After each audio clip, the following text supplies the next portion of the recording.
Leon Draisaitl and the Edmonton Oilers continue to roll, and who is the top blue liner in the NHL this season? Hey everyone, welcome into another SUN Sports Roundtable. Rob Wong, joined alongside by Toronto Sun Sports columnist Steve Simmons and Postmedia hockey columnist Bruce Garrioch. And guys, it's got to be tough sometimes to be Leon Draisaitl. You've got a second straight 50-goal season, you got 120 points, and you are not the favorite to win the Hart Trophy because your teammate Connor McDavid is having an even better season. Steve, clearly Draisaitl is one of the best players in the National Hockey League, but outside of the Connor McDavid tier, where do you think he ranks among the NHL's best? I think 2, 3, 4, somewhere in there. And the players voted on that NHL PA survey, and this is what's fascinating to me. They voted Leon Draisaitl as the best passer in the National Hockey League for the second year in a row. He's the best passer, and he just scored 50 goals. So put those two things together with Edmonton having a 32.4% power play, which, by the way, is the highest power play percentage in NHL history. So the best power play in history, the best passer in the league, a 50-goal scorer again, and add one more thing to that. Ryan Nugent-Hopkins, who gets most of his points on the power play, is going to get 100 points this year with the Oilers. And don't tell me that Leon and, of course, Connor aren't a big reason for Nugent-Hopkins getting 100 points. You know, I was thinking, and I was thinking about this morning, and one of the things I was thinking is I kind of look at Leon Draisaitl as Pittsburgh's Evgeny Malkin. And you know, because I feel like Evgeny Malkin has always had to ride the coattails of Sidney Crosby. Sidney Crosby has always, for a long time, was seen as the best player in the league. I think I kind of feel that way about Leon Draisaitl to Connor McDavid right now, where he's riding the coattails of Connor McDavid at this point. Yet he's a very good player himself. He's a very strong player himself. And as Steve says, he's absolutely top 5 in the league, if not number 2, given the fact that he's had 2 straight 50-goal seasons.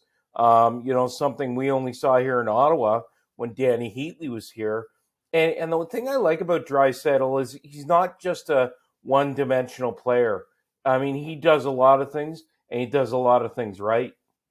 You know, if you look at the centers right now, McDavid's in a place by himself. And I think McKinnon probably slides into the number 2 spot, you know, if he's playing all the games. And I think right after that, you're talking Draisaitl and Crosby and fill in the blanks after that. Not a bad place to be. And when I'm filling out, and I know what Bruce is going to do, but when I'm filling out my Hart Trophy ballot, he's on the ballot. It's a question of what number. Is he going to be 2, 3, 4, or 5?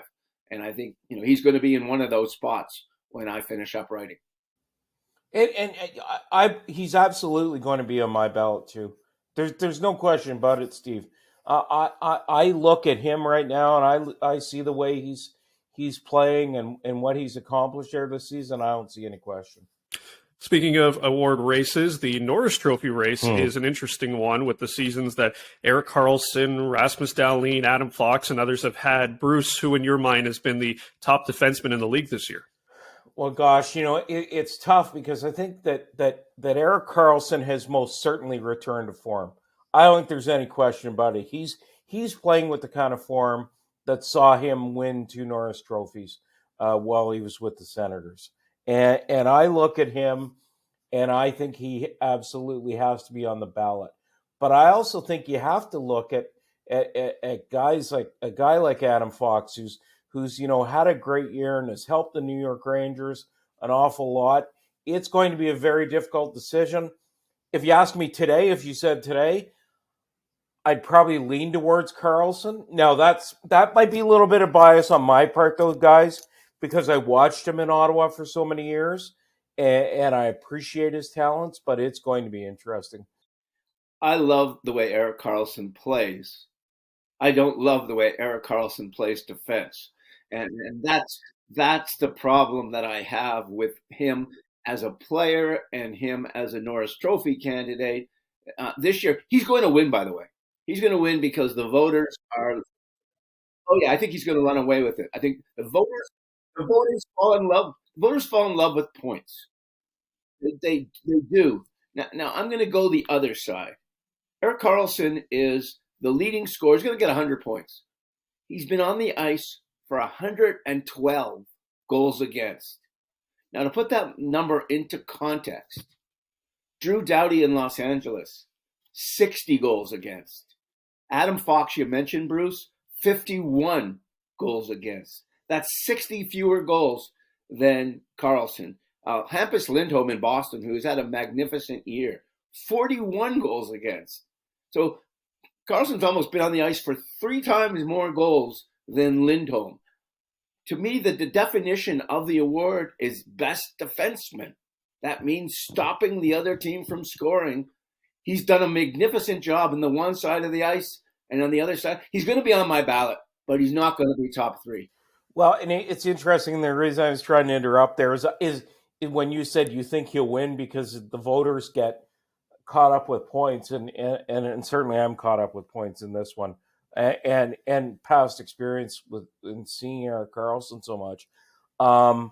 I think that maybe in his case, Steve, people won't get caught up with points because I think people do think about his defensive game. And that's one of the reasons I mentioned Adam Fox, because to me, he's right up there. To me, he's the kind of guy who's good at both ends of the ice. Fox might be my first choice. I mean, that's the way I'm looking at it right now. I'm going to let the rest of the season play down. If Cale Makar had played the whole year, I think he'd be there. Or if Charlie McAvoy had played the whole year, maybe he'd be there. Right now, there's no sure thing. But I really don't like the fact that Karlsson can win this thing and be on the ice for far and away the most goals against. On his team, by the way, is 3rd worst, I think, in goals against. So it's not like he's on the worst goals against team giving up the most goals. Yeah, definitely an interesting conversation this year with the Norris Trophy. As always, let us know your thoughts in the comments section below. For Steve Simmons and Bruce Garrioch, I'm Rob Wong. Thanks for tuning in, and we'll talk to you next week on another SUN Sports Roundtable.